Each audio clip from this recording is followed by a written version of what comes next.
Salam, axşamınız xeyir. Deməli, ən son yeni əkilən çiyələklər üçün bir gübrə paylaşdım. Və bu çiyələklərdə qışlıq gübrə kimi təqdim etdim.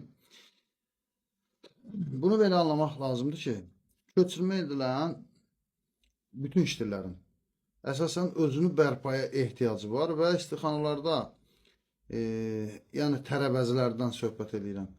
Pomidorda, xiyarda kompleks mürəkkəb rasionları olduğuna görə və xüsusilə də istilik norması gecə-gündüz gözlənildiyinə görə bu sıxıntı olmur. Amma çiyələklərdə iştilin köçürülməsi prosesi zamanı, yəni temperaturun düşməsi, qızdırılmayan istixanalar, soyuq istixanalar olması bitkilərin adaptasiya sıxıntısına səbəb olur. Və adaptasiyası gecikir. Bəzən əkilən iştillərin 30%-dən çoxu quruyur. Həm də bilirsiniz də, yəni bığcıqlardan adətən əldə olunur iştillər. Bu halda da indolasetik asid, indolbutyrik asid, benziladenin kimi hormonlardan dəstək olmaq lazım olur. Xüsusilə qarışıq gübrəni təqdim etməkdə məqsədim odur ki, köçürülmə zamanı zədəli iştillərin tez bərpası və daha sağlam olması monotərkib qidalarla əldə oluna bilmir. Ona görə də mütləq qida rasionu tam bitkinin ehtiyacı diqqətə alınaraq hazırlanmalıdır. Yəni bu qarışıq bitkinin mineral ehtiyacı ilə yanaşı, həm də kökləndirici hormonlarla daha qısa zamanda sıx köklənməsini təmin edir. Bu qarışıq iki şəkildə satılmaqdadır. Mən orada birini təqdim elədim, yəni bir komponentli. Həm hektara 15 gündən bir 20 kiloqram tək komponentli gübrə, yəni o hansı ki çəkilişdə eləmişdim. Yəni bir kanister olmaqla təqdim edilir. Həm də iki komponentli, yəni 20 kiloqram A və 5 kiloqram B bakı şəklində olmaqla iki komponentli gübrə şəklində təqdim. Birinci sadəcə frigo ştillərin köçürülməsi, yəni bığcıqlardan və yaxud xaricdən gələn frigo ştillərin köçürülməsi zamanı və yaxud da belə dediyim kimi də köklər ukulatka olunub əkilən zaman bu köçürülmə zamanı bərpa etmək özəlliyindədir və eyni zamanda da bitkinin mineral ehtiyacını qarşılayır. Amma iki komponentli gübrəmizi hazırlamaqda məqsədimiz çiyələkdə qışlıq ehtiyacı tamamlama, yəni vernizasiya yetərsizliyi üzündən az və cır məhsuldarlıq problemi yaranır. İki komponentli gübrə isə süni frigo yarada bilir bitkidə. Nəticədə bitki yazda sanki tam qışlamış bitki kimi bol məhsul verir. İri və bol. Birincisi, vernizasiya nədir? Və bitki vernizasiyadan nə əldə edir? Birinci bu mövzuları izah edin. Vernizasiya bitkinin müəyyən müddət aşağı temperaturda qalaraq çiçəklənmək üçün fizioloji hazırlıq keçirmə mərhələsidir. Yəni bu proses zamanı bitkinin vegetativ fazadan generativ fazaya keçidi aktivləşir. Qısa desək, vernizasiya dincəlmə deməkdir. Çiyələk üçün də bu mərhələ çox vacibdir. Vernizasiya zamanı çiçək tumurcuqlarının diferensiyasiyası başlayır. Yəni yarpaqlardakı meristemlərin çiçək orqanlarına çevrilməsi başlayır. Əgər soyuqlama kifayət qədər olmazsa, yarpaq tumurcuqlarında çiçək tumurcuqlarına diferensiya zəif gedir. Nəticədə zəif inkişaf edən tumurcuq cır qalır və cır meyvəyə səbəb olur. Soyuqlama zamanı giberalik asidin sintezi azalır. Yəni normalda da vegetativ inkişafı stimullaşdıran hormondur giberalik asid. Yəni yarpaq və ya gövdənin uzanmasını qıdıqlayan hormondur. Giberalinin azalması apikal dominantlığa zəiflədir. Yəni artıq bitki böyümək yox, çiçəklənmək siqnalı alır. Nəticədə də absisik asid artmağa başlayır. Absisik yəni dincəlmə hormonu. Bu da qış boyu artıb dincəlməni qoruyur. Sonra temperatur yüksəldikcə absisik asid də tədricən azalır və tumurcuqların oyanmasına şərait yaradır. Və yavaş-yavaş stokininlərində sintezi artmağa başlayır.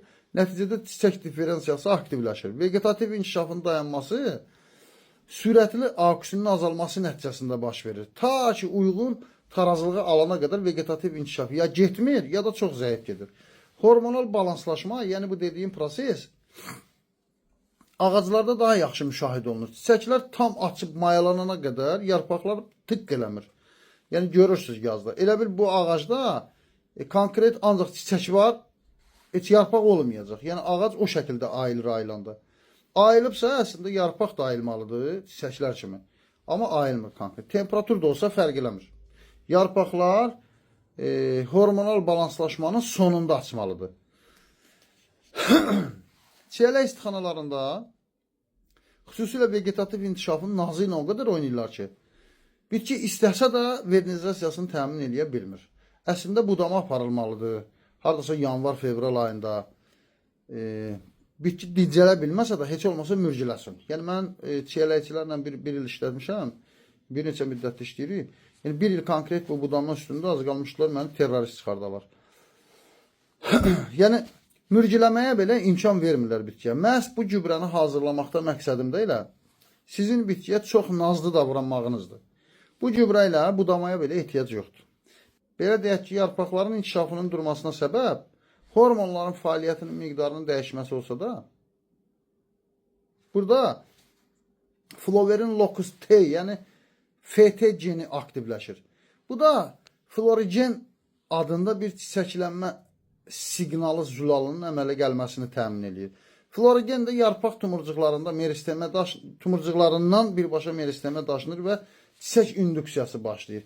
Yəni bu hormon və genetik siqnal hormondan bir yerdə bu genetik siqnalın birləşməsi bol çiçək və bol məhsul deməkdir. Uzun sözün qısası, vernizasiya zamanı bitki nə əldə edir?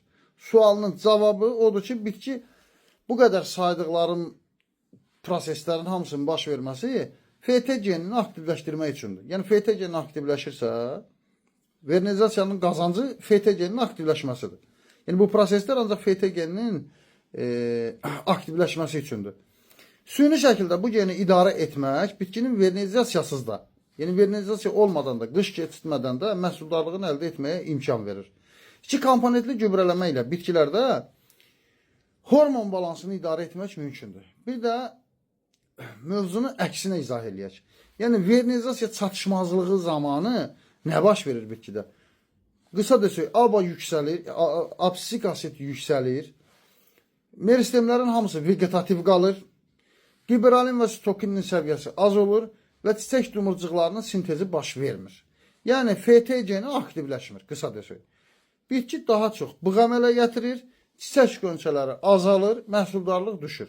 Deməli, proses hər iki tərəfli aydındır. Qaldı buna necə mane ola bilərik və ya bitkini necə idarə edə bilərik, onu da az öncə saydım. Absisik asidə təsir edib onu azaltmaq lazımdır. Giberalin və sitokinini artırmaq və az bir şəkildə indolasetik asidlə etileni eyni anda tətbiq etməklə düzgün balans qurmaq mümkündür ki, bitki sanki yuxudaymış kimi olsun və dincəlsin də, yəni belə deyim. Hormonal dincəlir. Nəticədə sanki frigo stildən məhsul almış kimi bir məhsul alacağınıza əmin ola bilərsiniz. Yəni bundan əmin ola bilər. Bu necə bir şeydir? Bunun açıqlamasını izah edeyim. Məsələn, yorğun adamsan, yatmalısan. Yorğun adam nə etməlidir? Yatmalıdır.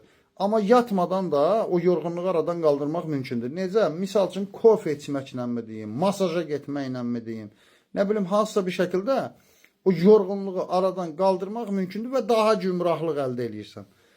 Bu hormonal dəstək də eyni bir şeydir. Yəni burada məsələ odur ki, gübrələr və qarışıqlar sırası ilə və hər dəfədə müxtəlif konsentrasiyalarda zamanla dəyişərək martın 10-una qədər hesablanıb. Yəni belə fikirləşməyin bir vedrədir. Yəni bir təsərrüfata martın 10-una qədər ümumi proqram yazılıb. Həmin proqram davamlı şəkildə davam etməlidir. Bir dəfə verim deyil də, yəni. Bu çünki haçan etilenlə indolbutyrik asidinə vaxt veriləcək, etilenlə indolasetik asidinə vaxt bir yerdə tətbiq ediləcək. Bunların hamısı sırası ilə nizamlanıb və martın 10-una qədər ümumi vernizasiya proqramı sayılır bu proqram. Yəni bir dəfə verimdən deyil, marta qədər tam şəkildə gübrələnmə bizim iki komponentli gübrələrlə aparılmalıdır. O halda siz süni frigo əldə etmiş, bitkilərdə süni bir frigo əldə edəcəksiniz. Yəni fərz edin ki, xaricdən hansısa frigo şitil gətirmirsiniz, $1, yarım dollara, hər neçə. Həmin o şitili süni şəkildə əldə etmiş olursunuz.